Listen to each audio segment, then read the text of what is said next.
Yo, vaneti ngweri yemlonini kuri kudhambeni ari mudhandini aiwa kudhara kababa hatisanonzanzi zvire paramedha kana yedza aiwa hatina munhu watinotita baba kana zase but it's like we have no spread baba because kuna kuti isusu kandisa nacho kanu kakati mumecha so apa we are on our way to court tomunhu kuti vari kuti but as for me ina ndachandikabata ini I don't fight with weapons. I don't fight physical, I fight lyrical. Yo, vaneti ngweri yemlonini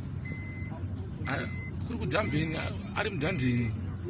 aiwa kudhara kababa hatisanonzanzi zvire paramedha kana yedza aiwa hatina munhu watinotita baba kana zase but it's like we have no spread baba because kuna kuti isusu kandisa nacho kanu kakati mumecha so apa we are on our way to court tomunhu kuti vari kuti but as for me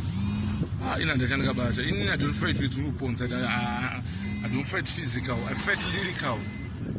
Yo, vaneti ngweri yemlonini kuri kudhambeni ari mudhandini aiwa kudhara kababa hatisanonzanzi zvire paramedha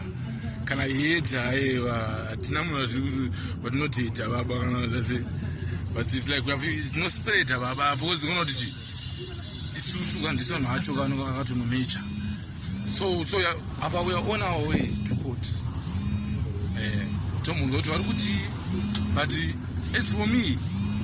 ina ndachandikabata ini I don't fight with weapons. I don't fight physical, I fight